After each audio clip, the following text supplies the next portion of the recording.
বিসমিল্লাহির রহমানির রহিম। পরম করুণাময় ও অসীম দয়ালু আল্লাহর নামে শুরু। ومن أحسن قولا ممن دعا إلى الله وعمل صالحا وقال إنني من المسلمين.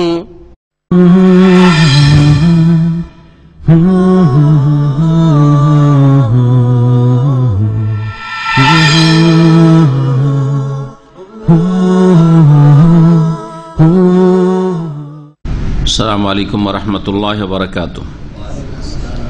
إن الحمد لله نحمده ونستعينه ونستغفره ونعوذ بالله من شرور أنفسنا ومن سيئات أعمالنا من يهده الله فلا مضل له ومن يضلل فلا هادي له وأشهد أن لا إله إلا الله وحده لا شريك له وأشهد أن محمدا عبده ورسوله صلى الله تعالى عليه وعلى آله وصحبه وسلم تسليما كثيرا. أما بعد فقد قال المؤلف حفظه الله تعالى: الفصل الثالث موقف الأمة الإسلامية من المبتدعة ومنهج أهل السنة والجماعة في الرد عليهم.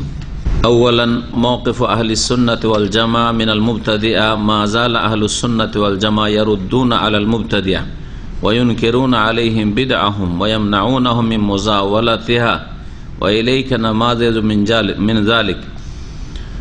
ألف، عن أم الدرداء قال: دخل علي أبو الدرداء مغضبا فقلت له ما لك؟ فقال: والله ما أعرف فيهم شيئا من أمر محمد إلا أنهم يصلون جميعا. মহান আল্লাহর সমস্ত প্রশংসা যে আল্লাহ পাক রব্বুল আলামিন তার দ্বীনকে সম্পূর্ণ করেছেন। সালাত এবং সালাম নাযিল হয়ে মুহাম্মদুর রাসূলুল্লাহ সাল্লাল্লাহু আলাইহি সাল্লামের উপর, যাকে আল্লাহ পাক রব্বুল আলামিন দ্বীন ইসলাম কমপ্লিট করে পূর্ণরূপে পৌঁছে দেওয়ার জন্য, তাবলীগের জন্য আল্লাহ পাক রাসূল করে প্রেরণ করেছেন। আমাদের আকিদাতুত তাওহীদে আজকে দর্শের বিষয়বস্তু হচ্ছে মুসলিম উম্মতের বিদাতীদের সাথে আচরণ। বিদাতীদের সাথে একজন মুসলিম অথবা মুসলিম দল কেমন আচরণ করবে এবং আহলুস সুন্নাত ওয়াল জামাত তাদের সম্পর্কে ভূমিকাটা কি, তাদের বাতিলের খণ্ডনের ক্ষেত্রে, তাদের বিদাতের প্রতিবাদের ক্ষেত্রে তাদের ভূমিকাটা বা তাদের আদর্শ কি। মওকিফুল উম্মাতিল ইসলামিয়া মিনাল মুবতাদিয়া বলছেন মুসলিম উম্মাতের ভূমিকা বিদাতীদের সম্পর্কে, বিদাতীদের সম্পর্কে তাদের ভূমিকা কি, তারা কি আচরণ করেন। ও মানহাজ আহলিস সুন্নাহ ওয়াল জামাআহ এবং আহলুস সুন্নাহ ওয়াল জামাতের আদর্শ ফির রাদ্দে আলাইহিম তাদের খণ্ডনের ক্ষেত্রে, বিদাতীদের খণ্ডনের ক্ষেত্রে। বলছেন যে প্রথমত আলোচনা করব মাওকিফ আহলিস সুন্নাহ ওয়াল জামাআহ মিনাল মুবতাদিয়া, বিদাতীদের সম্পর্কে আহলিস সুন্নাহ ওয়াল জামাতের ভূমিকা এবং তাদের মনোভাব, তাদের আচরণ কি। মাজাল আহলুস সুন্নাহ ওয়াল জামাআহ ইয়ারুদ্দুনা আল মুবতাদিয়া। প্রথমত আহলে সুন্নাত ওয়াল জামাত সর্বযুগে বিদাতীদের খণ্ডন করেছে, তাদের সংশয়ের, তাদের ভ্রষ্টতার, তাদের গুমরাহির এবং তাদের ভুল পথের প্রতিবাদ করেছে, ভুল পথ থেকে সচেতন করেছে উম্মতকে। ওয়ায়ুনকিরুনা আলাইহি বিদআহুম এবং তাদের বিদাতের তারা প্রতিবাদ জানিয়েছে। ওয়ামনাউনাহুম মিন মুজাওয়ালাতিহা এবং বিদাতি কার্যক্রম চালিয়ে যাওয়ার ক্ষেত্রে আহলে সুন্নাত ওয়াল জামাত বাধা দেওয়ার চেষ্টা করেছে, যাতে করে বিদাতকে ছড়াতে না পারে বা বিদাতি কাজকর্ম তারা করতে না পারে, যথাসাধ্য চেষ্টা করেছে। ওয়া ইলাইকা নামাযিজু মিন যালিক, এর বেশ কিছু নমুনা রয়েছে, দৃষ্টান্ত রয়েছে। কয়েকটি বিষয় এখানে বর্ণনা করছেন। প্রথম, উম্মুদ দারদা রাদিয়াল্লাহু তাআলা আনহা থেকে বর্ণনা করছেন, তিনি বলেন, দাখালা আলাইয়া আবু দারদা, আমার কাছে আবু দারদা, দারদার বাপ আসলো, তার মানে স্বামী, স্ত্রীর কাছে, দারদার মার কাছে আসলো একদিন রাগান্বিত হয়ে। ফাকুলতু লাহু, তখন ওই মহিলা তার স্বামীকে বলল, মা লাকা, কি হয়েছে, কি কি ব্যাপার, এরকম আপনি রাগান্বিত কেন? ফাকালা, তখন আবু দারদা বললেন, ওয়াল্লাহি মা আরিফু ফিহিম শাইআন মিন আমরি মুহাম্মদ সাল্লাল্লাহু আলাইহি ওয়াসাল্লাম, আল্লাহর কসম করে বলছি, আজকালকার লোকদের মাঝে নবী করিম সাল্লাল্লাহু আলাইহি সাল্লামের আদর্শের কোনো কিছু দেখতে পাচ্ছি না। ইল্লা আন্নাহুম ইউসাল্লুনা জামিয়ান, শুধু এতটুকু তাদের মধ্যে আছে কল্যাণ যে তারা একসাথে জামাত সহকারে সালাত আদায় করে নামাজ পড়ে। নামাজটাই শুধু জামাতে ঠিক আছে, নবী সাল্লাল্লাহু আলাইহি জামানেও জামাতে নামাজ ছিল, আর এখনো তাদের নামাজটা ঠিক আছে, আর বাকি অন্যান্য ক্ষেত্রে রাসূলুল্লাহ সাল্লাল্লাহু আলাইহি ওয়াসাল্লাম আদর্শের কোনো কিছু দেখতে পাচ্ছি না। অর্থাৎ নবী করিম সাল্লাল্লাহু আলাইহি সাল্লামের আদর্শ থেকে তারা দূরে সরে গেছে। অথচ সেই যুগটা ছিল তাবেঈনদের যুগ। তিনি যে মন্তব্য করেছেন তাবেঈনদের সম্পর্কে, তাবেঈনদের জামানাতে যেসব ফিতনা, খারিজিদের ফিতনা, রাফেজি শিয়াদের ফিতনা, এইসব, তারপরে মানুষের আমলের ক্ষেত্রে কিছু ত্রুটি আসা শুরু হয়েছিল। তো এই সব ক্ষেত্রে তিনি বলছেন যে নবী সাল্লাল্লাহু আলাইহি ওয়াসাল্লামের জামানার যেসব আদর্শ ছিল সুন্নতি, সেগুলি তো কিছুই পাচ্ছি না। যখন সমাজ অত্যন্ত সৎ থাকে তখন ছোট ভুলগুলি খুব বড় করে দেখা যায়, খুব বড় মনে হয়। সমাজে যদি সততা থাকে তাহলে ছোট ছোট ভুল বড় বড় ভুলের মতো মনে হয়। কিন্তু সমাজ যখন অসৎ হয়ে যায়, অসৎ সমাজে, পাপী সমাজে বড় বড় ভুলগুলিকেও ক্ষুদ্র মনে করা হয়। বুঝতে পারলেন আমার কথা? এর উদাহরণ দেওয়ার জন্য সৌদি আরব আর বাংলাদেশ দুটোর সাথে তুলনা করেন। সৌদি আরবে যদি হুক্কা খেতে দেখেন, মানুষের কাজ হুক্কা খাচ্ছে, ঠিক না? সৌদি আরবে যদি একটা মেয়েকে যদি একটু চোখ মারতে দেখেন, এখানকার সমাজ এত খারাপ হয়ে গেছে, এত খারাপ হয়ে গেছে, এত জঘন্য হয়ে গেছে, ঠিক না? অথচ এটা প্রাথমিক অবস্থা, তাই না? প্রাথমিক অবস্থা পাপের বা গুনার দিকে চলে যাওয়ার। বাংলাদেশে পার্কগুলিতে চলে যান, জড়িয়ে ধরে আছে, যুবক যুবতী কোলে শুয়ে আছে, হ্যাঁ, আরো কত কি, আরো কত কি, এসব আপনারা আমার চাইতে বেশি দেখেছেন। হ্যাঁ, আমরা কখনো হয়তো এরকম অতিক্রম করছি আর এই দৃশ্যগুলো নজরে এসছে তো পার্কের আশপাশ দিয়ে, তো এই অবস্থা। অথচ কি মনে হচ্ছে অপরাধ, কিন্তু এত বড় নয়, ছোট অপরাধ। এটা ব্যভিচার তো করছে না রাস্তাঘাটে ইউরোপের মতো, তাই না? হ্যাঁ, এরকম মনে আছে। ইউরোপে যারা থাকে, হ্যাঁ, আমেরিকা, কানাডা, অস্ট্রেলিয়া, ওইসব দেশে যারা থাকে তাদের কাছে এগুলো কোনো ব্যাপারই না। হ্যাঁ, পার্কে ঘাড়ে হাত দিয়ে আর হাতে হাত দিয়ে যুবক যুবতীর চলাফেরা করা কোনো ব্যাপার না। রাস্তায় চলতে চলতে চুমা দিচ্ছে, কিস দিচ্ছে। ইউরোপের কোন এক দেশের ঘটনা বলছে যে রাস্তা দিয়ে শুরু করে দিয়েছে ব্যভিচার করতে। বলছে, আর বাবা ঠিক আছে, করো, কাজটা করো, কিন্তু রাস্তাটা আমাদের ছেড়ে দিয়ে করো। মানে এই করিও না বা এই করতে দেবো না, এতটুকু বলার ক্ষমতা নেই। বলছে যৌন স্বাধীনতা, যৌন স্বাধীনতা, ঠিক না? হ্যাঁ, ওদের কাছে এটা যৌন স্বাধীনতা। তো সেখানকার এই অপরাধে শুধু এতটুকু বলা যেতে পারে যে ভাই আমাদের রাস্তাটাই করিও না, তুমি রাস্তাটা ছেড়ে একটু কিনারায় ফুটপাতে উঠে কাজটা করো। জি হ্যাঁ, বুঝতে পারছেন না? আমার দেশের লোকেরা বড় বড় দাড়ি নিয়ে মহিলার খবর শুনছে, কোনো ব্যাপারই না, কোনো ব্যাপারই না, ঠিক না? এখানে এমন অভ্যাস হয়ে গেছে, এই পাপকে পাপই মনে হয় না, সবের কাজ, খবর, দেশের খবরটাও জানছি, বুঝা গেছে? মহিলাদের দেখছে হারাম দেখছে, আর এতে সাগিরা কিরা ডেইলি আপনি খবর শুনবেন আর সাগিরা হয়ে থাকবে নাকি? হ্যাঁ, ডেইলি মহিলার দিকে তাকাবেন আর সাগিরা হয়ে থাকবে নাকি? আর একবার তাকাবেন আর সাগিরা চটকুরা থাকে। সেগুলোকে একেবারে কিছুই মনে করা হয় না, সাগিরা গুনাহ মনে করা হয় না। অহরহ হাজি গাজি সব মহিলার খবর শুনছে, হ্যাঁ, সিরিয়াল দেখছে, কোনো ব্যাপার না।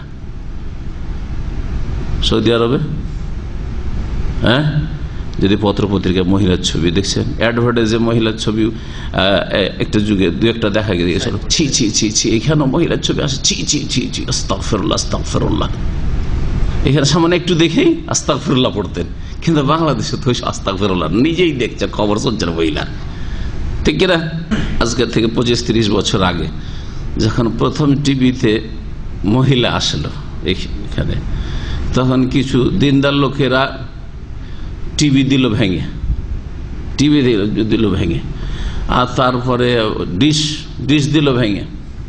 হ্যাঁ, যদি দেখেছে কেউ ডিশ লাগিয়েছে, ডিশটা লুকানো ছিল, ছাদে থাকলে লুকানো থাকতো, এখন একবারে ডিশের ছাতাগুলো ওপরে করে উঁচা করে আছে, ঠিক না?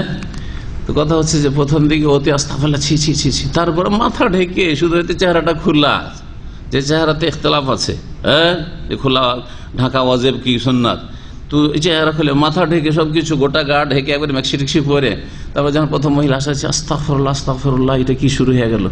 তো বলছিলাম যে ভালো সমাজে ছোট গুনাহটা কি, ছোট অপরাধটাকে অনেক বড় মনে করা হয়, আর অসৎ সমাজে বড় বড় কাবিরা, বড় বড় পাপকে কিছুই মনে করা হয় না। কেন এই কথাটি বললাম? এই জন্য বললাম যে সাহাবী দেখছেন যে তাবেঈন না তো সাহাবীদের মতো নেই, ব্যতিক্রম, হ্যাঁ ব্যতিক্রম। তো সুবহানাল্লাহ, নবী সাল্লাল্লাহু আলাইহি ওয়াসাল্লামের জামানায় কিছু খুঁজে পাচ্ছি না, অথচ অনেক কিছুই ছিল, কিছু ত্রুটি শুরু হয়েছিল। এখনকার যুগে যদি আবু দারদা আসতে বলছে যে সব মুসলিমই নাই, কি হয়েছে সব? দ্বিতীয় বিষয়টি উল্লেখ করছেন বলছেন আন ওমর ইবনে ইয়াহিয়া কাল, ওমর ইবনে ইয়াহিয়া বলছেন যে সামিআতু আবি, আমার আব্বা ইয়াহিয়া থেকে শুনেছি, ইউহাদ্দিসু আন আবি, তার আব্বা থেকে বর্ণনা করছেন, তিনি বলেন কুন্না নাজলিসু আলা বাবি আব্দুল্লাহ বিন মাসউদ, আমরা আব্দুল্লাহ বিন মাসউদ রাদিয়াল্লাহু তাআলা প্রখ্যাত সাহাবীর বাড়ির দরজায় বসে থাকতাম, কাবলা সলাতিল গাদাতে, ফজরের নামাজের আগে, ইলম শিখার জন্য ফজরের আজানের আগে গিয়ে ওস্তাদের গেটে বসে থাকত, যে মসজিদে এসে দর্শের সময় মাসে জিজ্ঞেস করার সুযোগ পাবো না, গেট থেকে বেরোলে ওখান থেকে ডানে বামে হয়ে দিন শিখা আর মাসে জিজ্ঞাসা করা শুরু করবো। কত দিন শিখার আগ্রহ ছিল, কতদিন শেখার আগ্রহ ছিল। আর আজকে দিন শিখানো হবে, ছেড়ে দিয়ে খেলতে না হয় খেলা দেখতে, ঠিক না? বসে আছে, কোনো কাজ নেই, তারপরে ভালো লাগে না, যাবো না, কত আর যাব। এখানে বসে বসে দামামে থাকে, এখানে বসে বসে টেলিফোন করে বাসা থেকে, নিজের বাসা থেকে মাসলা জানবে। দামামের লোক ইসলামী সেন্টার আসবে না, এটা মাসলা জিজ্ঞেস করবে, কোথেকে দামাম থেকে, দামামের লোক ওই টেলিফোনে জবাব দিই না, এটা আমার উত্তর আছে। সারা দুনিয়ার লোকের জবাব দিতে পারি না, দামামের লোকের কেন টেলিফোনে উত্তর দেবো? মাসলা জানতে হলে এখানে আসতে হবে, কুমার কাছে পিপাসা লাগলে আসতে হবে, আর পিপাসা লাগেনি যাও, আর পিপাসাতে মরবে মরে যাও, কিন্তু টেলিফোনে উত্তর দেবো না। একমাত্র ব্যতিক্রম কেউ যদি বলে যে আমার ইমার্জেন্সি, আমার ছুটি নেই, বা কালাতে ডিউটি করে 18 ঘন্টা 20 ঘন্টা, সেটা আলাদা কথা, ব্যতিক্রম। কিন্তু ভদ্রলোক 8 ঘন্টা ডিউটি করে বাসায় বসে আছে আর টেলিফোন করছে, আপনার টেলিফোন নাম্বারটা দেখি, ও তো ইসলামী সেন্টার সামনে থাকে, কি জন্য মাসলা মাসে জিজ্ঞেস করছেন? না, মাসলা মাসে জিজ্ঞেস করার জন্য না। আব্দুল্লাহ বিন মাসউদ রাদিয়াল্লাহু তাআলা আনহু সাহাবী, তিনি হিজরত করে কুফা চলে গিয়েছিলেন, মদিনা থেকে। কুফা ইরাকের সেই জামানার একটি গুরুত্বপূর্ণ শহর, এখনো শহর যেটি আছে। তার দরজায় বসে থাকতেন ওমর বিন ইয়াহিয়ার দাদা, ফজরের আগে গিয়ে। যেসব লোকেরা বসে থাকতো যে বের হইলেই দিনের কথা জানবো, জিজ্ঞেস করব, তার মধ্যে একজন তিনি ছিলেন। ফায়দা খারাজা, যখন বাড়ি থেকে বেরোতেন, মাসাইনা মাহু ইলাল মসজিদ, তখন তার সাথে মসজিদের দিকে হাঁটতে লাগতাম। হাঁটছেন আর জিজ্ঞেস করছেন, দিন শিখছেন, ডানে বামে। সৌদি আরবে বড় বড় শেখরা যখন কোনো দর্শে আসে বা মসজিদ হারামে দেখবেন দর্শ থেকে বিদায় হচ্ছে, যতক্ষণ পর্যন্ত গাড়িতে যায় ততক্ষণ পর্যন্ত ডানে বামে ও ছাত্ররা যেতে আছে, জিজ্ঞেস করতে আছে, মাসা জানতে আছে। এই দৃশ্যটা ভালো করে খেয়াল করে দেখবেন। জি, ফাজাআনা আবু মুসা আল আশআরী, হঠাৎ করে আবু মুসা আশআরী আমাদের কাছে এসে পৌঁছিলেন। তিনিও একজন বিখ্যাত সাহাবী, তিনিও ছিলেন কুফায়। ফাকালা, এসে বলছেন, আখারাজা আলাইকুম আবু আব্দুর রহমান বাদু, এখন পর্যন্ত আবু আব্দুর রহমান কি তোমাদের কাছে বেরিয়ে এসেছেন, মানে বাড়ি থেকে বেরিয়েছেন ফজর নামাজ পড়ার জন্য? আবু আব্দুর রহমান কুনিয়াত, উপনাম হচ্ছে কার? আব্দুল্লাহ মাসউদ রাদিয়াল্লাহু তাআলা। কুলনা, আমরা বললাম না, উনি এখনো বেরোননি, আমরা অপেক্ষা করছি। ফাজালাসা মান হাত্তা খারাজা, আবু মুসা আশআরীও কি করলেন? বসে গেলেন বের হওয়া পর্যন্ত অপেক্ষায়। আজকাল হলে রিকশায় কাছে টেলিফোন দে, হ্যাঁ কত আর বসে থাকবি, টেলিফোন দে। ফালাম্মা খারাজা, যখন বের হলেন, কুমনা ইলাইহি জামিয়ান, তখন আমরা সকলেই দাঁড়াইলাম সাথে হওয়ার জন্য। ফাকালে আবু আব্দুর রহমান, আবু মুসা আশআরী রাদিয়াল্লাহু তাআলা বলে, হে আবু আব্দুর রহমান। এর থেকে বোঝা যায় যে কুনিয়াত দিয়ে কাউকে ডাকাটা, এটা এতে শ্রদ্ধা সম্মান রয়েছে, ইজ্জত রয়েছে। আজ পর্যন্ত আমরা 1400 বছর পরেও কাউকে যদি কুনিয়াতে ডাকেন তো সেটা সম্মান ইজ্জত মনে করা হয়। কারো ছেলের নাম আব্দুল আজিজ, বলছে আবু আব্দুল আজিজ, হ্যাঁ হ্যাঁ আবু মোহাম্মদ, এটা তাদের কাছে ইজ্জত। যেন আমাদের দেশেও ডাকে, বাংলায় ডাকে, সে যেন আমরা বুঝি না যেটা কুনিয়াত। আমাদের দেশে মহিলারা স্বামীকে কি বলে ডাকে? ছেলে মেয়ে থাকলে মোহাম্মদের আব্বা, হ্যাঁ, বা মোহাম্মদের আব্বু, হ্যাঁ, আবদুল্লাহর আব্বু, ঠিক না? ডাকে না? ডাকে না? অমুকের মা, তমুকের মাটাই তো হ্যাঁ, আবদুল্লাহর মা তো আবদুল্লাহ, ওইটা কুনিয়াত। আসলে আমরা বাংলায় তর্জমা করি, সেজন্য কুনিয়াত মনে হয়, সেটা কুনিয়াত, উপনাম। বলছেন যে হে আবু আব্দুর রহমান, আব্দুল্লাহ মাসউদকে বলছেন, ইন্নী রাআইতু ফিল মসজিদে আনিফান, আমি মসজিদে এক্ষুনি একটি কাজ দেখলাম, আমল দেখলাম। ইন্নী রাআইতু ফিল মসজিদে আনিফান আমরান, এমন একটি আমল দেখলাম করতে, আনকারতুহু, যেটা আমি আপত্তিকর মনে করলাম। আনকার ইনকার মানে অচেনা মনে করা, আজব মনে করা, আপত্তিকর, যেটা জীবনে কোনোদিন দেখিনি, এরকম দৃশ্য কিছু দেখলাম। ওয়ালাম আরা আলহামদুলিল্লাহ ইল্লা খায়রান, কিন্তু আলহামদুলিল্লাহ যে ভালো ছাড়া মন্দ দেখিনি। বাহ্যিক কাজটা দেখতে ভালো, কিন্তু আপত্তিকর মনে করলাম। কি মানে? সেটা কোনো জেনা করতে দেখি নাই, বোঝা গেছে, মদ খেতে দেখিনি, হ্যাঁ, কাজটা এইরকম ধরনের না, কাজটা ইবাদত দেখে খায়ের লাগছে বাহ্যিক। তাহলে দ্বিতীয় বাক্যতে বলছে ভালোই দেখলাম, আলহামদুলিল্লাহ ভালো দেখলাম, বাহ্যিক কাজটা ভালো, কিন্তু আমি আপত্তিকর মনে করলাম। এর আগে কোনোদিন দেখি না নবী সাল্লাল্লাহু আলাইহি ওয়াসাল্লামকে দেখেছি, না তার সাহাবাকে খোলাফায়ে রাশিদিনকে দেখেছি, না মক্কায় দেখেছি, না মদিনায় দেখেছি, কুফাই দেখলাম। কুফা থেকে বিদাত শুরু হয় সুফিদের, এই যে বেদাতি জিকিরের সিলসিলা কুফা থেকে শুরু হয়। এই প্রথম বেদাতি জিকির শুরু হচ্ছে। কালা ওয়ামা হুয়া, কি দেখলেন আপনি? কি দেখলেন? আবু মুসা আশআরীকে জিজ্ঞেস করছেন আব্দুল মাসউদ, কি দেখলেন? বলছেন ভালো, আবার আপত্তিকর মনে করলাম। হ্যাঁ, কালা ইন ইস্তাফা সাতারাহু, আপনাকে আল্লাহ যদি বাঁচিয়ে রাখেন মসজিদ যাওয়া পর্যন্ত, তো আপনিও দেখতে পাবেন। আর বলবো আর কি, চলেন দেখবেন আপনি। কালা রাআইতু ফিল মসজিদ, তারপরে বলতে লাগলেন, রাআইতু ফিল মসজিদে কওমান হেলাকান জুলুসান, আমি মসজিদে বেশ কিছু লোককে দেখলাম যে গোলাকার হয়ে বসে আছে। হালকা মানে গোলাকার, গোল হয়ে বসে আছে, রাউন্ড দিয়ে গোল হয়ে বসে আছে। ইয়ান্তাজিরুনা সালাতা, তারা নামাজের জন্য ইন্তজার করছে, অপেক্ষা করছে, গোলাকার হয়ে বসে আছে। তো গোলাকার হয়ে হালকাই জিকির যেটা বলা হচ্ছে সুফিদের ভাষায়, পীর মুরিদের ভাষায়, এইটা ওই কুফার বিদাত। গোল হয়ে বসে একসাথে জিকির করা, বা মাহফিলে বসে যে সম্মিলিত জিকির করে, একটু মহব্বতের সাথে একটু জিকির করুন। তারপরে শুরু করে দিল কি, লা ইলাহা ইল্লাল্লাহ মুহাম্মাদুর রাসূলুল্লাহ। লা ইলাহা ইল্লাল্লাহর জিকির আর মুহাম্মাদুর রাসূলুল্লাহর জিকির। আর আল্লাহর জিকির আছে, রসুলের জিকির কোন আয়াতে আছে? উযকুরুল্লাহ, আল্লাহর জিকির করো, রসুলের জিকির করো, এই কথা কোথায় আছে? রসুলের ওপর দরুদ ও সালাম পেশ করো তো আছে, কিন্তু রসুলের জিকির আছে? তা আমাদের কাছে পূর্ণাঙ্গ কালেমার জিকির লা ইলাহা ইল্লাল্লাহ মুহাম্মাদুর রাসূলুল্লাহ শরীয়ত সম্মত না শরীয়ত বিরোধী? শরীয়ত বিরোধী, রসুলের জিকির নেই। তাহলে পূর্ণাঙ্গ যারা লা ইলাহা ইল্লাল্লাহ মুহাম্মাদুর রাসূলুল্লাহ এই দুটো অংশে দুটো বাক্যের জিকির করে, তারাও বিদআতপন্থী।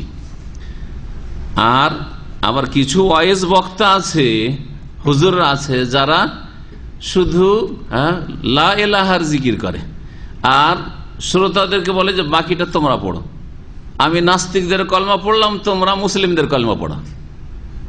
কি বুঝলেন? বলে মোহাব্বতের সাথে জিকির করেন। হ্যাঁ, লা ইলাহা, থেমে গেল। লা ইলাহা মানে কি? লা মানে না, আর ইলাহা মানে মাবুদ, উপাস্য। উপাস্য নেই। বক্তা কি বলে? যে কোনো উপাস্য নেই। আর শ্রোতারা তখন ইল্লাল্লাহ চালাইতে থাকে, লা ইলাহা ইল্লাল্লাহ, লা ইলাহা ইল্লাল্লাহ। বলেন লা ইলাহা ইল্লাল্লাহ, লা ইলাহা বলে কেউ থেমে যায় তো মুসলিম থাকবে? ইলাহা নেই, তাহলে আল্লাহকে স্বীকার করলো? আল্লাহর অস্তিত্ব তো স্বীকার করলো না। আল্লাহর ওয়াহদানিয়ত তো দূরের কথা, একত্ব দূরের কথা, মুসলিম থাকবে? চিন্তা করেন কত অজ্ঞতা এসব বক্তাদের মাঝে। পানি খাচ্ছে, চা খাচ্ছে, ধরিয়ে দেব লা ইলাহা, চা শুরু। এই চা খাচ্ছে আর ওরা কালমা পুরা করছে।